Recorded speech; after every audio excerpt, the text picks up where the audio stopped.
In July 2021, my father Bill Brookman retired from being a theatre practitioner. But what is a theatre practitioner? Well, in a 50-year career, he's worked as a musician, actor, director, street performer, puppeteer, and a one-man band. I thought lockdown was a great opportunity to ask him about his life, his career, and his creative practice. I wanted to be a filmmaker. I got intrigued by the idea, it's a German word, Gesamtkunstwerk, which was a word that Wagner used for universal artwork. He wrote operas because they have art, music, history, mythology, everything's involved in them. And I think he would have been a filmmaker if films had been invented then, because it's the same thing. They cover the arts. You are not a film director so much as a filmmaker. And I realized that's what I wanted to be, combining all the arts. And the Polytechnic of Central London, which was in Regent Street, had a course, and I wanted to do that. I applied for the course, I did an interview, and I didn't get in. The reason why I think I didn't get into London Polytechnic was because I'd done a big concert the night before in the youth orchestra, and I had overtired myself preparing my portfolio. I worked so hard on that portfolio.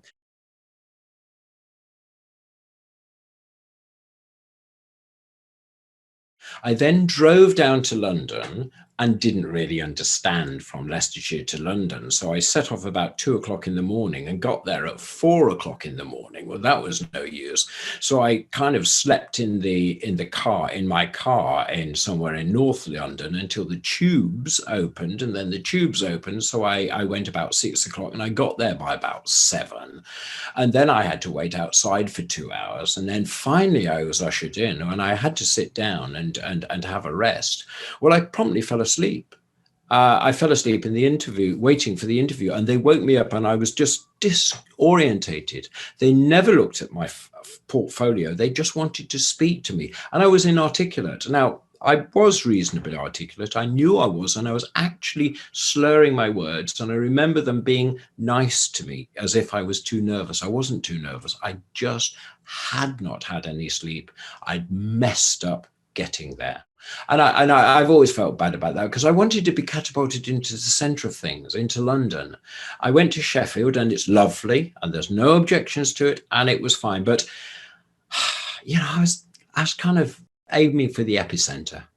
We had an emerging performance art department. Performance art was sort of doing happenings. It was very 60s. It was very off the wall. And the lecturers, who were perfectly nice, nothing against them, really wanted me to be sort of part of their performance art department. The thing was, I remember one of the other students, a mate called Mike, said, "Oh, yeah, we did that one. It was really good. It was almost theatre." And I thought, well, if it's good enough to be theatre, why bother with the performance art? And why not just go straight to the theatre? Now, it's a little bit difficult for me to say this carefully, but I'm not very good at the piano, but I could play the piano and I can sing and, I can act a bit and I can filmmake and everything like that. And I found a lot of the performance artist people, I've got to be careful what I say now, but came over as a little bit, couldn't do those skills. So they found a medium that didn't require those skills and they could mix it up with a sort of highfalutin art, which didn't test them. Shall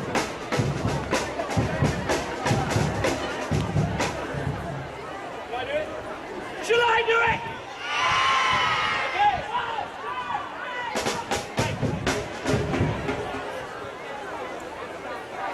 Shall I take my clothes off?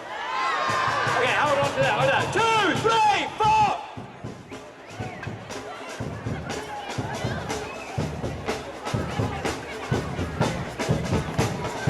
Helen, you've got the look of a district nurse about you. Can you take my shirt off for me, please? Come on, let's go do it together, right?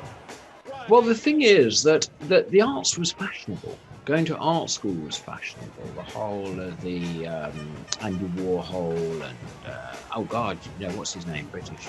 the big specs.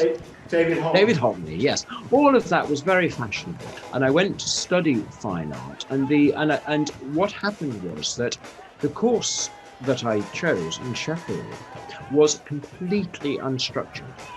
The reason being that fine art students are often highly self-motivated. They know what they want to do. They just don't know how to. They need guidance, etc.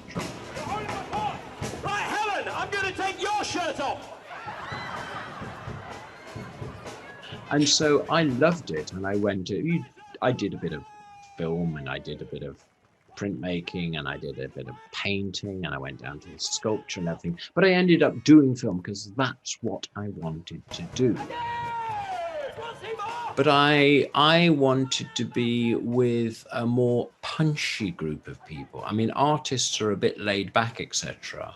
And filmmakers, well, they want to get into the BBC and they want to get on a plane and travel around the world, flying and interviewing, I don't know, Idi Amin or whoever it might have been at the time. And I did joke at the time that my sketchbook, which most people had full of sketches, mine was full of telephone numbers. So you were quite a good networker, sort of thing. Yeah, I mean, I was, and I was ambitious and everything like that. Yes, I was. What happened was, because I did music, I was sidetracked away from making my own films because people would say, oh, you can do music. Will you write the music for my film? And because I could orchestrate and things like that, I'd say, yeah. So I got on with that, and I was very busy doing it. And in a sense, music is a great entree into things. If you can play the piano, people say, oh, you can play the piano. Can you do that? I couldn't very well, but I made sure I blooming learnt after that. Amsterdam was very fashionable at the time. It was very radical, and it had these venues which were often converted old theatres or converted old warehouses. One was called the Melkweg. There were other ones as well, but the highest reputation was the Melkweg. So what I would do is I just got on a ferry and just went to Amsterdam and just knocked on the door. And I remember the chap, Wim de Boer, and he said, yes, I could give you some work. And he said, how much do you cost? And I said, well, we cost, I don't know, £1,000 or something. He said, I haven't got that. I could pay you £400. I said, done. Would an equivalent be the way the Edinburgh Festival is to sort of people, young performers now? I suppose it would. I mean, I think a parallel place was the Institute, the ICA, Institute of Contemporary Arts in the Mall. And those were always funded. Well, where did they get the money from? They were centrally funded. And there were sort of funny things about them. It was almost state-sponsored anarchism, which could annoy some people. I mean, I always thought that left-wing companies were very prominent at the time. They had names like Red Ladder. So Red Ladder, it's a ladder through socialism to the top. 784 was supposed to be the ratio of rich people to poor people. So they were overtly political, but they would get funded by the Arts Council, and they would get funded by local authorities like Nottingham County Council. And it was kind of amusing to me because it was almost as if you were being paid to be a tame radical. And I wasn't quite sure about it. You need to do it yourself. You can't use government money and then bite the hand that feeds you. But people didn't seem to have a problem with that at the time. We weren't really political. We were much more just pure theatre. Now, one thing that I expected when I left college, and this was before Facebook, so you couldn't really stay in touch with each other, was I assumed that all the boats would go up together as the water came in to the harbour. One guy or girl would get a fancy job at the BBC, and there'd be a phone call. I'm doing this. You need to come along and do the sound for me. Or I'm filmmaking in, I don't know, Africa. You need to come along. And I thought we would all help each other. We didn't. It wasn't a boys' club or a girls' club where you go along and everybody knows each other from Brasenose, and one's a solicitor and one's a judge and one's a politician and one's a bishop. It wasn't that sort of thing. We just split, never met up again. I happily had to go where the work was, which I didn't mind. my entry level was street performer, and that's fine. I had no problems with that artistically. I spend a lot of time on stage, well, on the street, but I'm performing. I've got an audience. There's no problem about it. I don't associate it hierarchically, but it was just on a different branch from media, from television, from film. And so I wasn't really involved in film and television at all. But I had the immediacy, the brilliant immediacy of street theatre, which was doing something I learned to love it. Emma Theatre Company, the name got lost. At one point, I think it was an acronym for East Midlands Mobile Arts, but to be honest, nobody ever used that after a while. And it was started a few years before I joined it as a professional touring company, because it was felt at the time, which was the 1970s, that theatres were closing, weekly rep had gone, and people were television was taking over, and there was a feeling to put live theatre back. And so this was a small-scale touring theatre company, which was a phenomenon because the technology of the time, you can get in a van, you could take over halls and village halls. Village halls still had pianos in them, which a lot do now, but not as many. And it was wholly funded by East Midlands Arts, which is now part of the Arts Council. I met the director because I would go out and take my little briefcase and my pinstripe suit that my mother thought was a good idea for a rep. I didn't even know what a rep was, but she told me that's what you do. So I went off repping. I mean, you've got your briefcase and you knock on doors. You knock on doors of businesses, etc. I knew it was a theatre company and a dance company. So I knocked on the door of them and said, I'd like to do artwork for you. It was actually Gideon Avrahami, who was the director of the dance company, and said, oh, we're doing a brochure at the moment. Would you design that? I said, you bet I could. So I did, and they kept on asking me back. And I regularly did their posters. I just said yes to everything. He said, can you design posters? I said, yes, I can. I thought, I wonder how to design a poster. I knew I didn't know enough about it, really. I wanted to know how the machinery worked. I never got round to that. Then I heard that the director was getting married, and I said, oh, I run a band. I didn't really, but he said, oh, could you play the band for my wedding? I said, you bet. So I played the band for the wedding. Then when later he said there was a job going as a musical director, but it wasn't available yet, a permanent job. But he said, the only thing is I need somebody who can play a one-man band for this. You don't play a one-man band, do you? I said, yeah, I do. He said, well, in that case, I think you've got the job. Well, of course, I didn't play a one-man band. I didn't know what one was. So I then went off and found somebody to build me all the mechanical bits for this one-man band, and turned up with it 2 weeks later and said, yeah, here's the one-man band. It was a complete fib. And I've played the one-man band ever since, and I'm still doing it now. What's going on there? Oh, that's it. Where's he gone? So we're going to walk out. Yeah, go for it.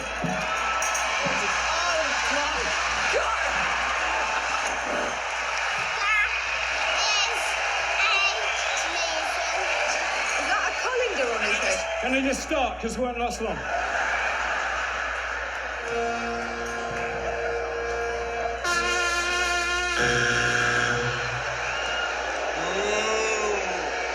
Shame on you. Tell me where we are. We are in Swithland, which is just outside Loughborough, and it's my dad's chalet. It's the first time we've seen each other in person for a very long time.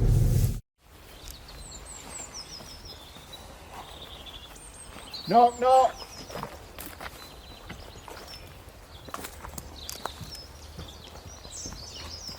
JK! Hello! Oh, what do we do? Do we, oh, yes, do one of these. Don't tell anyone. Oh, hell, yeah, Nice to right. see you. It's me. It's your dad. In September, Dad will throw a retirement party at the nearby Bow Manor Hall outside Loughborough, with around 100 people from throughout his career assembled. My suggestion is that he uses this occasion to perform his signature one-man band for the very last time. He sort of agrees. Well, what happened was that Emma Theatre Company was doing very well. It was well supported, well funded. And I don't know whether it was hubris on the part of East Midlands Arts, but East Midlands Arts had a disastrous idea to fund a sort of big geodesic dome, half a bubble touring show called What We Have. It was an exhibition that didn't have much to exhibit. And it was a disaster, and it was a financial disaster.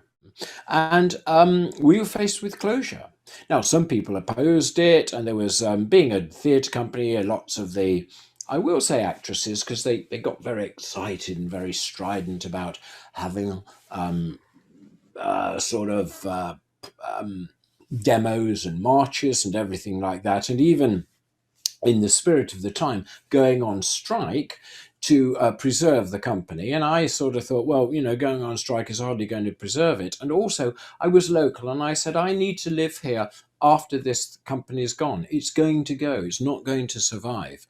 And then from there, I inherited. Well, the thing was that when the thing closed down, nobody knew what to do with all the equipment or the expertise or anything like that.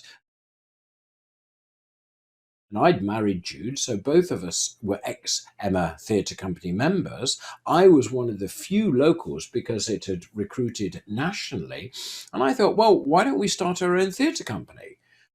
Equipment, costumes, props, etc., which we then put straight into a new company, which we called Webfoot Productions. It was just picked out of the air. It was just a bizarre name that we came up with. And we inherited not the bookings. We didn't manage to pick those up, but we inherited the know-how. Well, if you saw last Thursday's programme, you may have seen Sarah pretending to be Mary Lloyd and singing an old-time musical song called Promenade. Now, the great thing about all those old songs is, apart from having great tunes and good melodies, they also told a story. Well, we've got one coming up today. It's all about a baby, it's a very thin one, who has a nasty accident in the bath. My mother was coughing up baby one night, the youngest of 10 and a delicate boy. The mother was poor and the baby was thin. Well, it was quite thin. 'Twas naught but a skeleton covered in skin. Oh, the mother turned round for the soap off the rack. She was only a moment, but when she turned back, Daydreaming over there, forgot all about it.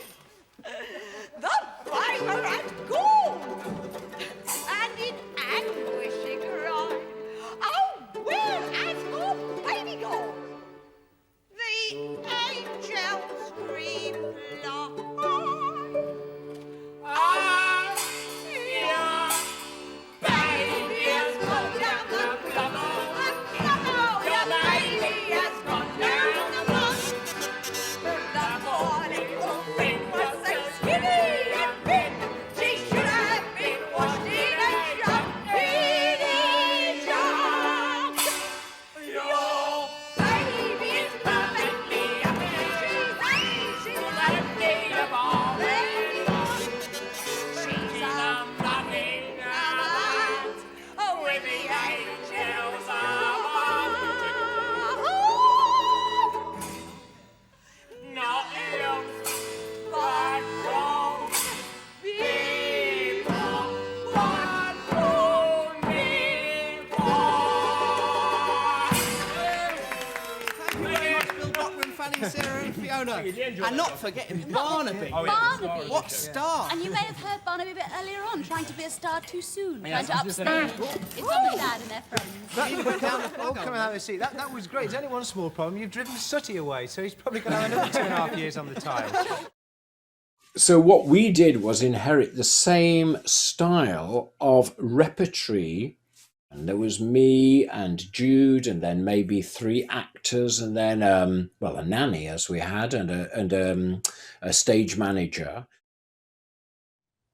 That said, it still sounds like you needed quite a lot of cash to get things going. How did you get that? Well, it has to be said that Jude's father was an industrialist, and he helped us in certain ways. Like, for example, he was a building contractor, and he had an old van, and so we'll have this van, and which was wonderful. It was 5 years old. Well, that was all right, and transit van, so that was very useful. Yes, there was that. Then we would sometimes say, "Oh my God, we need some lights," and he would say, "Well, it's Christmas coming up. Maybe I'll get you some lights." So we were very lucky in that way.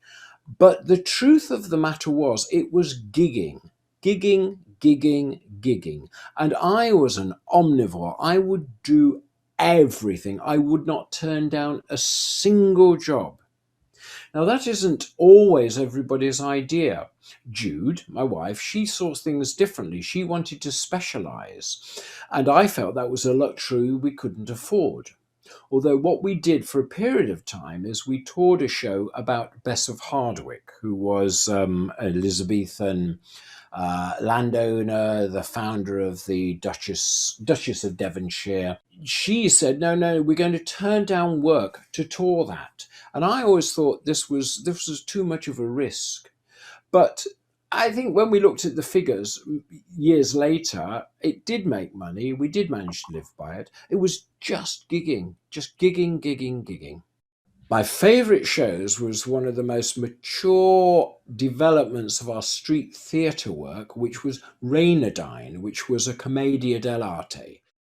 Julian, our designer, had built a working cannon. It was Piero, Columbine. We built the style up. The costumes were the best ever. But if you look at a weather map or a diary or something of that year, you'll see a blip of rainfall in Britain. It was astounding, the rainfall of that one summer. And that was, for us, a disaster. Just on the nuts and bolts then, so if a performance is rained off, did you just not get paid for that then? Or how? No, what we did in terms of rain, and this was our unstoppable character, I think, which I think was driven a lot by me. We would, as well as rehearsing that show, we always rehearsed what we called the wet weather show, a secondary show, which was easier.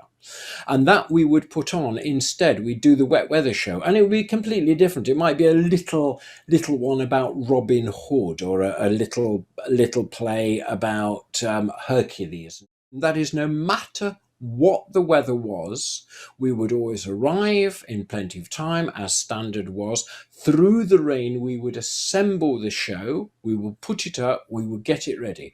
Because at the last minute, 5 minutes before the start, the rain could stop and the sun could come out. Then everybody's looking at you saying, well, what's happened to the show? The lead-in to the demise of Webfoot Productions was that I had talked a lot with a chap in London called Mike Agostini, and he was a visionary, a very, very energetic man, and he wanted to put on something called the Festival of London. He dreamt up this idea, and he did it he worked so hard. The problem was there was enormous difficulties, I think technological, at the time that it was. And so we were trying to do something for which the technology, the ticketing system, couldn't work.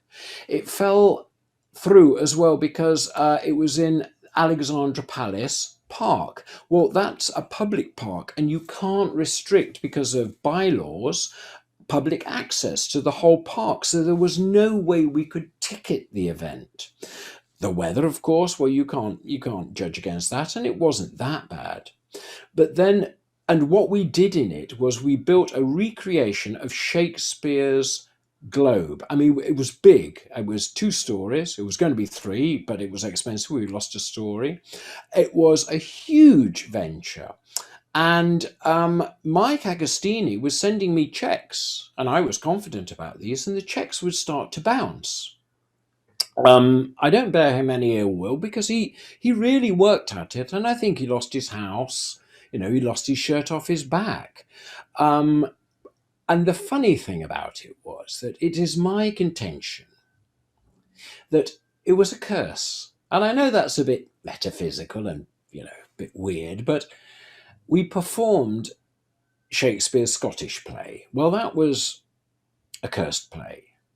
My wife, Jude, she played Lady Macbeth and combined that with the role of Hecate, the Queen of the Witches. And there's always a suggestion that there's a genuine spell somewhere in that play. And if it's anywhere, it's going to be in the Hecate scene, where she invokes all these sorts of demons and things like that. She didn't cut that. She could have cut that bit out, but kept it in. The Alexandra Palace is a cursed site. Alexandra Palace keeps burning down. It's on a confluence of ley lines. And it basically ruined us. It ruined us. We lost the money. We lost £23,000. Jude nobly paid all of those actors off. And those actors would have lost 2 weeks of wages. We lost the shirts off our back. It destroyed us financially, and frankly destroyed the marriage. It destroyed everything.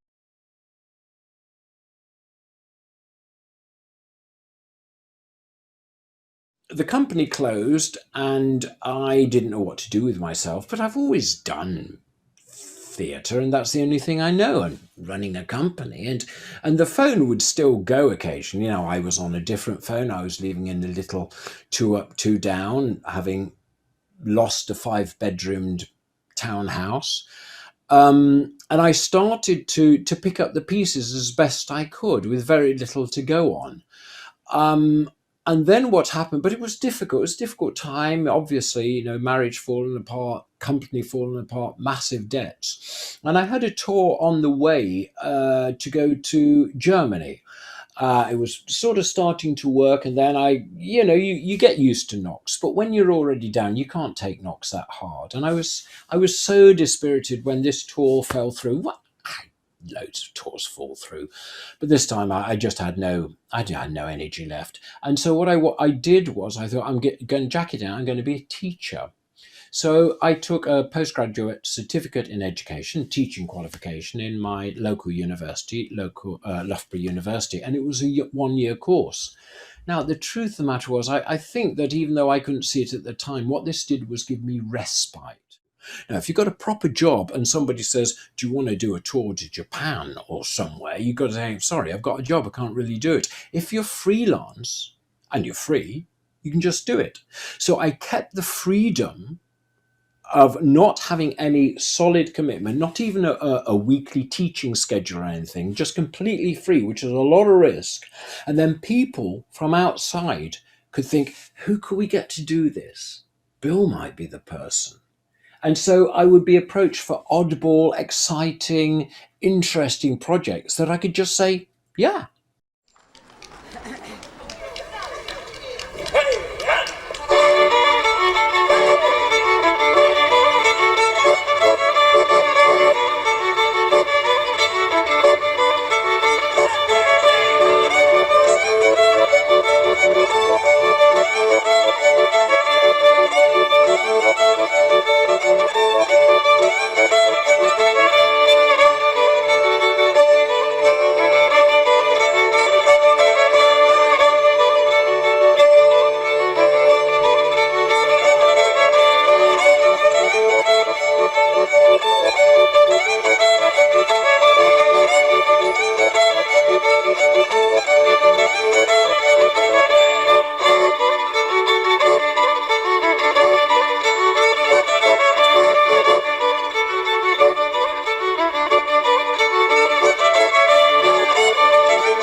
the Japan work came about was, again, a long one. Basically, I had been working so hard, and the two children had arrived and their babies, and we'd never stopped work. And one Christmas, I said to Jude, actually, I said, look, I'm going to take a sabbatical. I'm going to stop work for 3 months.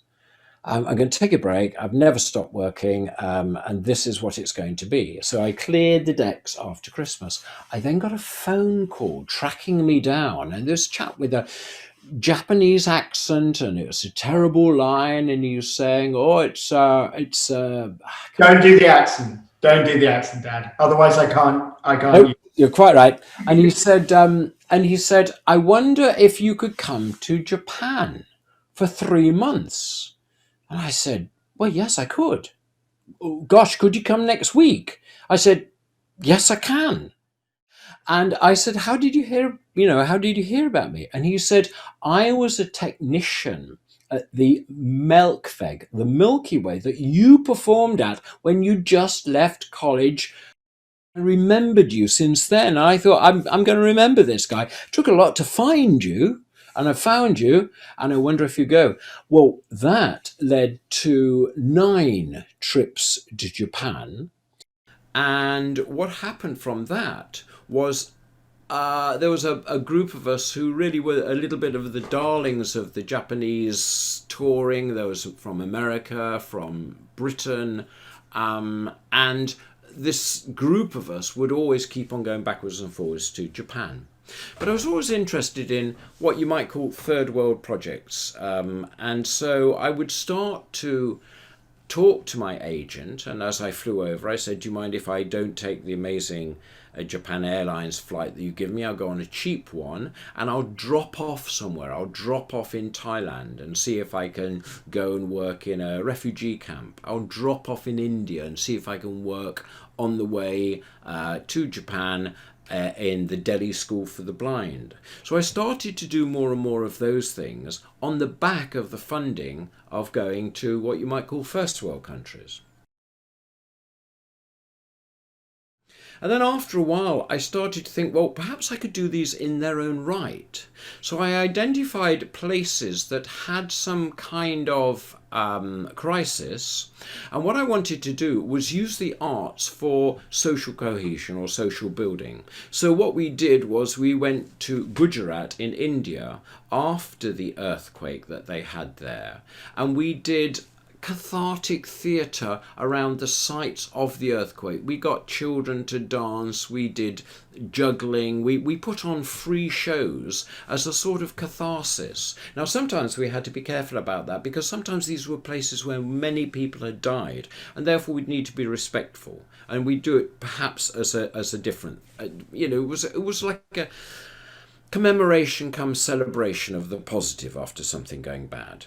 And after we'd done that in India, we then, I forget the order, but I started to do it in Kosovo after the wars that occurred in that area.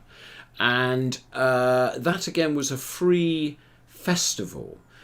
I always needed someone to host me. I needed like a local charity or a local person to build civic values into this destroyed area through war.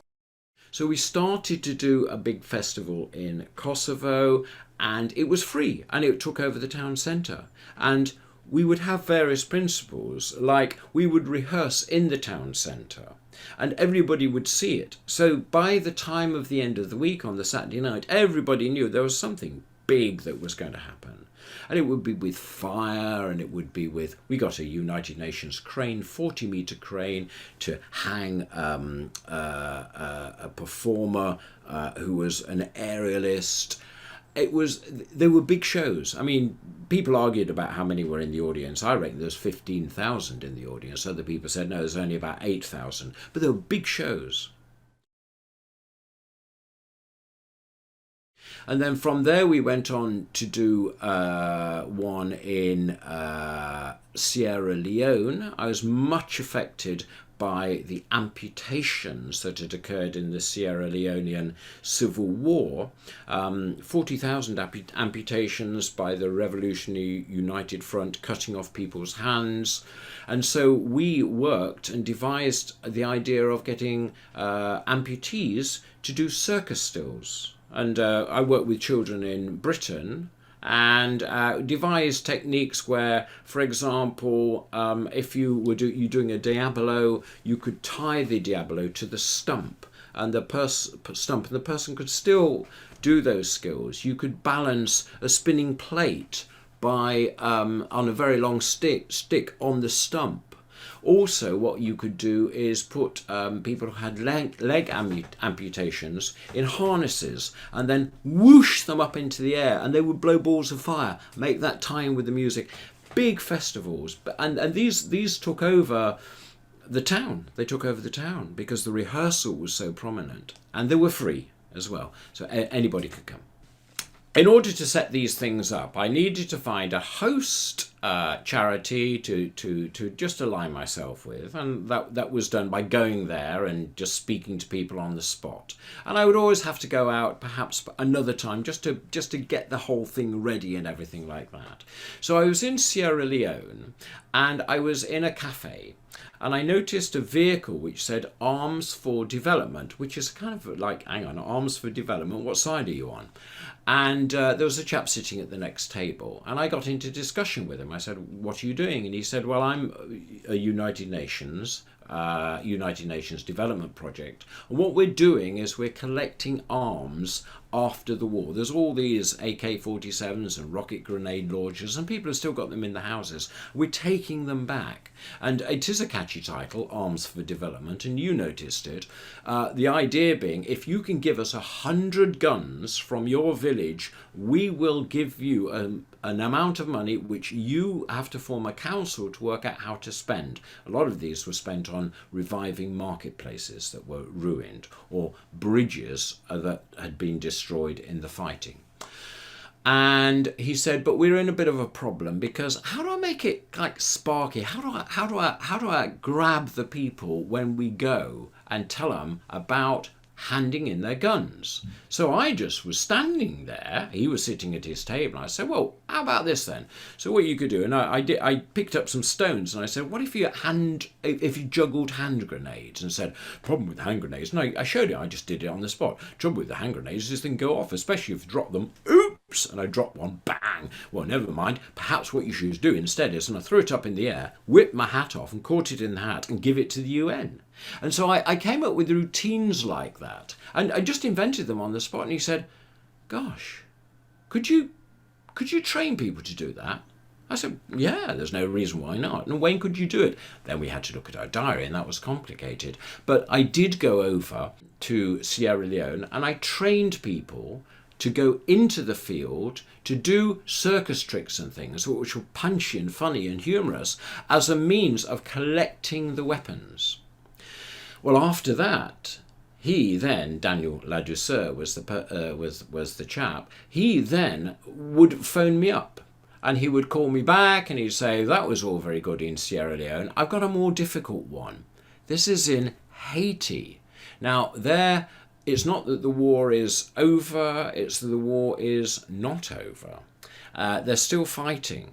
So what I want is kind of like a pro-peace group that can go in to these countries and change the mindset. Do rock concerts that were pro-peace with local musicians. Could you do that? My training as a musical director meant, yes, I can assimilate what's the rock style, lots of guitars and bands and drums and stuff. And I got bands together and organised kind of rock concerts for peace.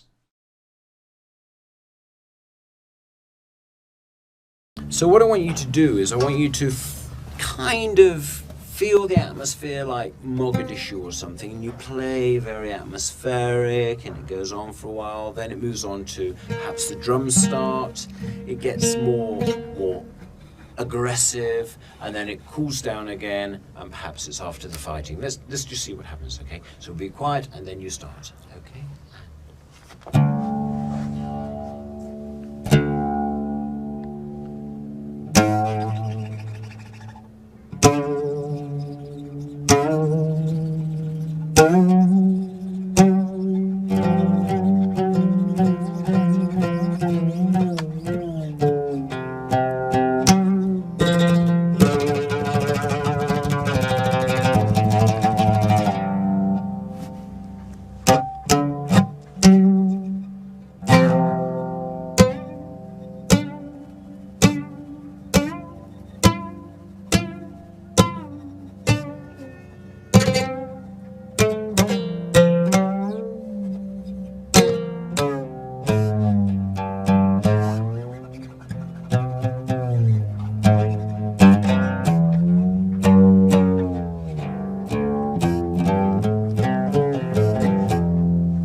Haiti and Somalia was that with Haiti, you were dealing with armed criminal gangs, which resulted from a breakdown of law and order in the country. They might protest and say, oh, we've got ideological reasons why we're torturing, kidnapping, raping, looting and pillaging, but frankly, you didn't attach much importance to that. They had to be captured, they had to be taken, they had to be put in prison, and alternatives had to be put in place so that the communities could see that there was a better life if you're not dominated by armed criminal gangs. And that was what we were doing. Changing people's mindset was the idea. Somalia was different. Somalia was ideological. The enemy, and it was an enemy, was Al-Shabaab, which was an offshoot of Al-Qaeda. They were Muslim extremists and they were hated and feared in Somalia. They weren't liked in Somalia. They tortured, they did amputations, they caused mayhem in the country. And so the great majority, if they weren't Al-Shabaab members, wanted us there. We were welcomed. The difficulty was this time it's personal. They wanted to kill us. We were the enemy. So it was a different ballgame altogether in terms of how we had to organise our security.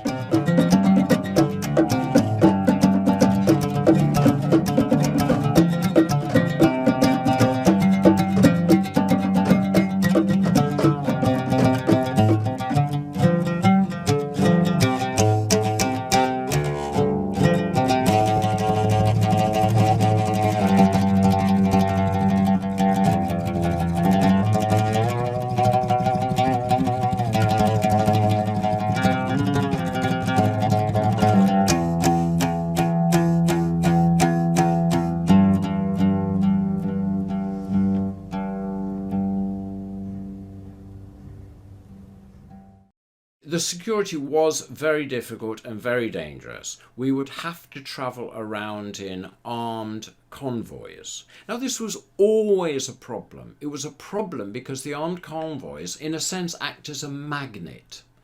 And if you go in an armed convoy, you're very visible. Now, the alternative is you go very quiet. And you don't have any armed convoy at all. But the United Nations staff were obliged to stick to these security levels. So what we did, or what I did, was I ally myself very much with the local NGOs.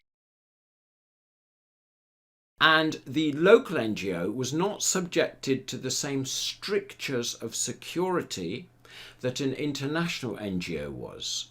It meant that I could work a little bit under the radar. Now, you might say that's more dangerous, and in a sense it is. But the other thing was I had the local ear of my local NGO. And I'm sorry, I'm blurring it a little bit between Haiti and Somalia here. This was the sort of game we're playing in both. And so suddenly what would happen would be there would be something kicking off, like there'd be an attack that was planned against us. And all the time my locals would revert to their own language, talking very fast, and I had no idea what was going on. Oh, Bill, you've got to come here. Bill, we take you out now. You know, stay here. And suddenly I'm just whisked away, and I have very little understanding of what's going on around me, but something's kicking off.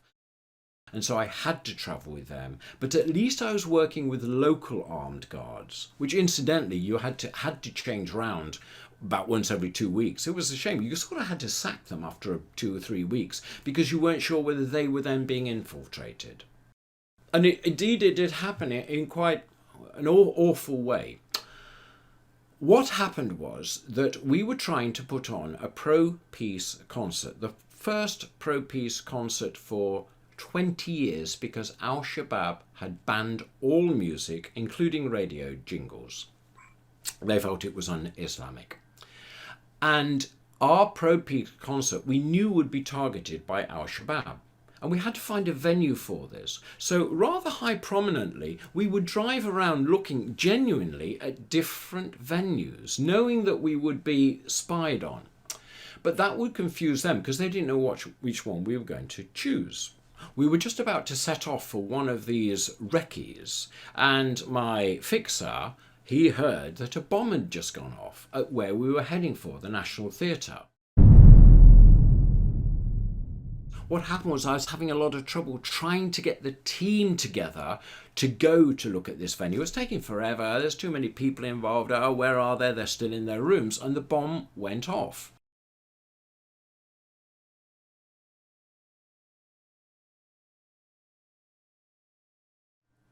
We were the target of that bomb. Yours truly was taking too long to get the convoy together.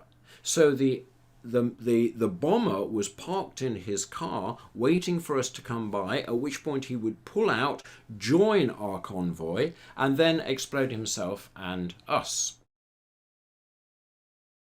But what happened was he got jittery about it because you can't wait too long on a corner just with the engine running. And so because we just didn't seem to turn up, he went for a target of opportunity when a government convoy went by. Do you know how many people died in the... It was tragic. 8 or 9. What happened was possibly more, possibly 12. How it happens is this: you've got to get your suicide car alongside the car that's held in between the guard cars, right? So that you can't really do that by manoeuvring, but there's one place in Mogadishu where it's a dual carriageway and it's a bit wider, so it gives us a chance to accelerate and zoom alongside. That is what the bomber did: zoom alongside and go for the Toyota that's white or black or looks like the most official one. Get yourself alongside that and then hit, blow yourself up. But there was a minivan, and that had got itself in the middle of this convoy as well, and it was blocking the bombing car. Unfortunately, it's very sad, it's awful. This had children in, women and children, and they died. But also what happened was there was a cafe very close by where a lot of the intellectuals of the Somali community and government people tended to hang out. And that was, as far as the bomber was concerned, a convenience, and so a lot of people there were killed. But we weren't. And I have that on my conscience. We needed a massive, great satellite disk because this was going out live, streamed all around the world to Somali communities all over the world, in Canada, in America, and in the UK, and in Holland, anywhere, everywhere like that. Well, we needed this big disc, and it cost $20,000. And the chances the thing is going to get shot and we're never going to be able to hand it back again. So it's a real big effort, and these things can't be found anywhere. We finally managed to find one in Dubai and get it flown over. But this was a lot of trouble. But the United Nations would want 3 quotes for anything over $10,000, which isn't unreasonable. Under the stresses of working in a wartime situation, we just couldn't get 3 quotes, and we were lucky to find this one. So we brought it over, we put the bill in for it, and the United Nations, rightly in some ways, said, you haven't gone through the correct procedure in this. We can't just give you $20,000 for something. Just sometimes you can't do it, and you hope you'll get away with it. Well, we didn't get away with it that time, and so we didn't get the funding, and we made a loss. What that meant was that my I don't know whether it's my credibility with the UN. Who knows how these things work? But obviously, what it showed up was this guy had spent this money and he hadn't properly accounted for it, so we're not going to honour him for it. But to be honest, I'd done 12 years of this work, and you couldn't really get closer to the heart of darkness than being bombed by Al-Shabaab, and perhaps my luck was going to be ready to run out.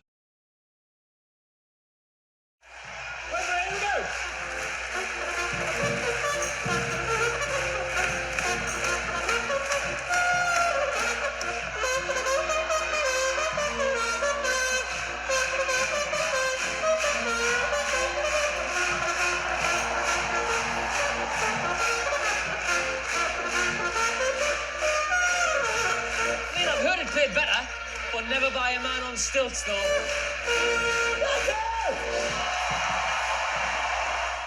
I don't remember you ever doing it so badly.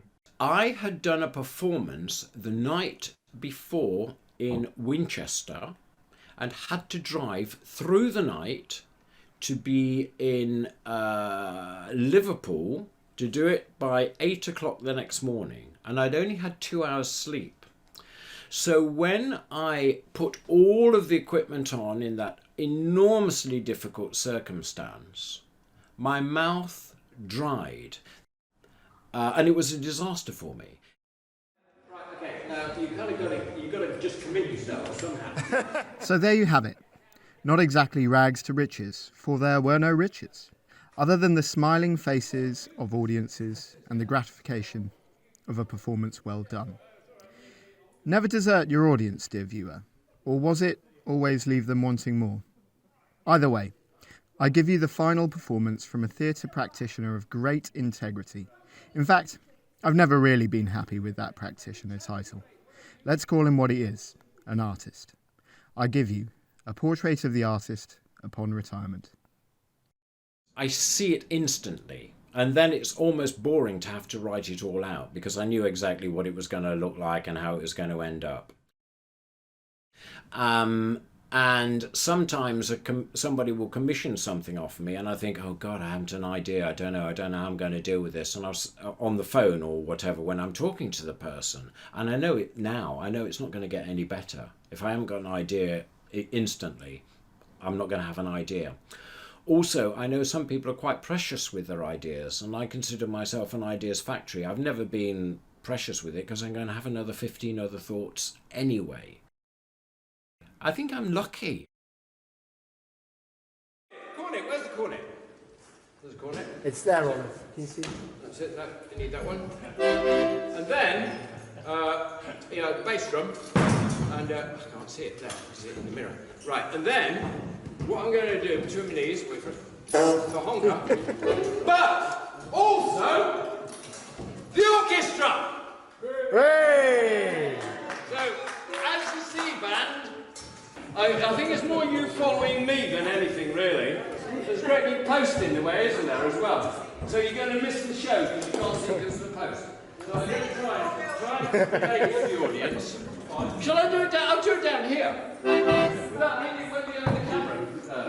It's fine. All right. Okay, so here we go then. So, just like we didn't rehearse it, let's see what happens. I'm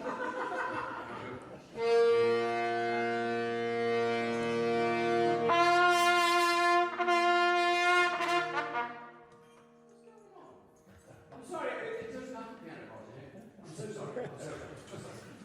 At least it does, but in the same key. Right, okay, you go.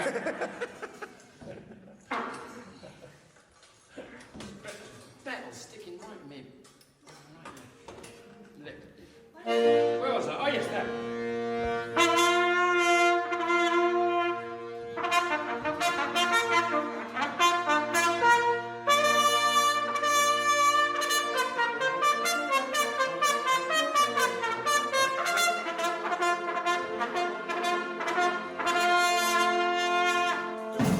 That's worth a round of applause.